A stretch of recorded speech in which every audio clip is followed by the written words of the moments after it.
Nosso estudo de hoje é a lição 6 do livro Mãos Unidas e tem por título Verbo e Vida. Em matérias de auxílio aos semelhantes, urge não esquecer a função poderosa do verbo. As palavras beneficentes são os alicerces fundamentais da beneficência sempre que estejamos acordados para a edificação do reino do amor. Quando a secura nos assalte o ambiente através dos companheiros que se mostrem desgastados em provas constantes, as expressões de reconforto podem ser o bálsamo espiritual com que se lubrifiquem as engrenagens do cotidiano, sendo que ante contendas e discussões que suscitem afastamento e incompatibilidade, funcionam por agentes de paz, estabelecendo segurança e entendimento. Se a incompreensão desequilibra o trabalho em andamento, é porta aberta para harmonia e reajuste. Junto dos que caíram à margem da estrada, constitui apetrecho de socorro, reerguendo-os para a vida. Ao lado dos irmãos em erro evidente, servem como fatores de ponderação e reequilíbrio sem qualquer recurso à violência. Diante das circunstâncias graves, recordam bisturis conduzidos por mãos hábeis na supressão de problemas que nos agravariam as lutas da existência. Perante os incêndios da cólera ou do azedume, da condenação da discórdia, são fontes extintoras da perturbação, carregando tranquilidade e bênção.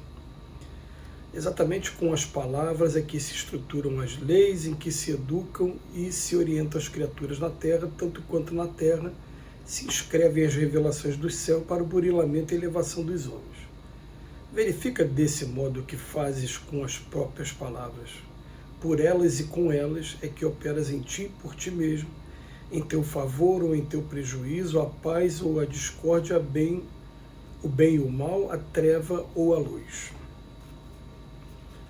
O Emmanuel tem diversas lições tratando sobre o verbo, tratando sobre a palavra, e a gente tem que lembrar que o pensamento é um atributo do espírito.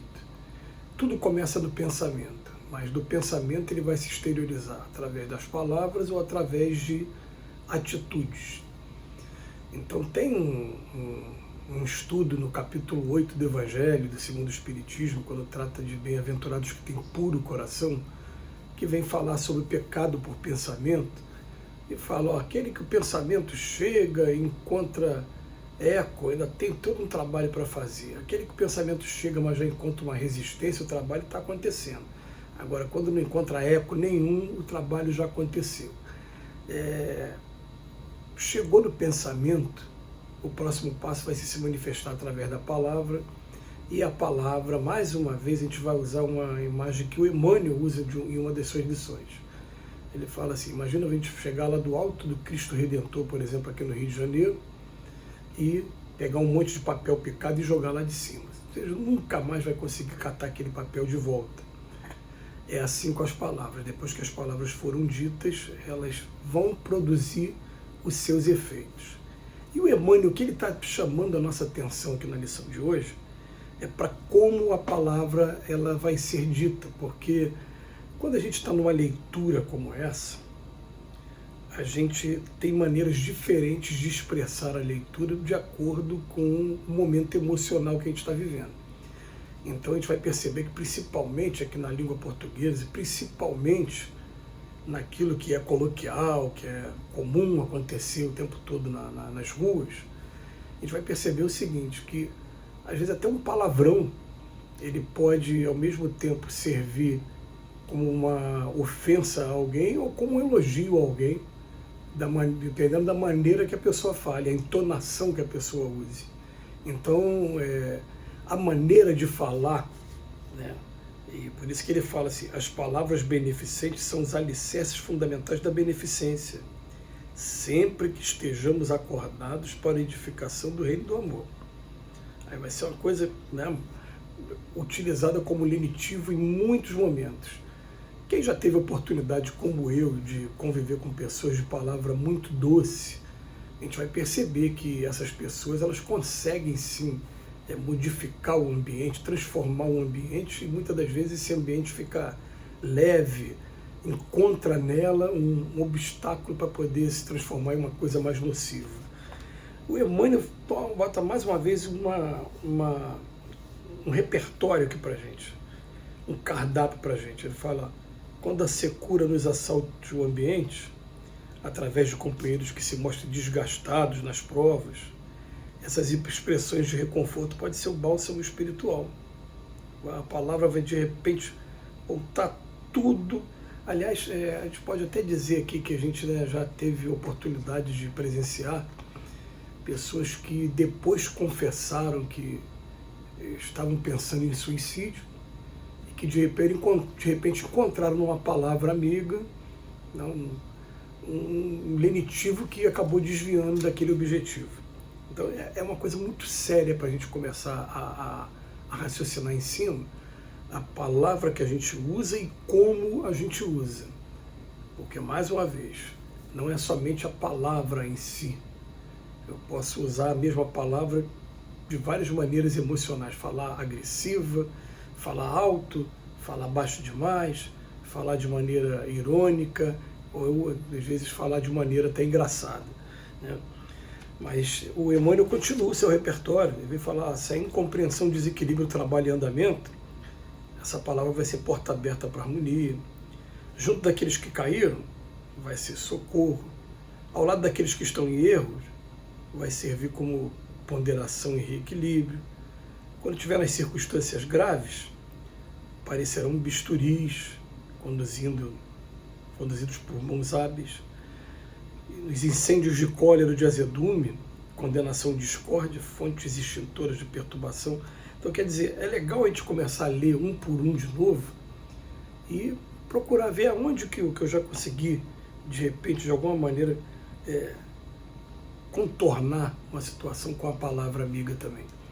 Porque quando a gente consegue a primeira vez, tendo a intenção de fazer e vai lá e consegue fazer, a gente começa daqui a pouco a se preocupar em se habilitar mais para o futuro, para fazer mais vezes.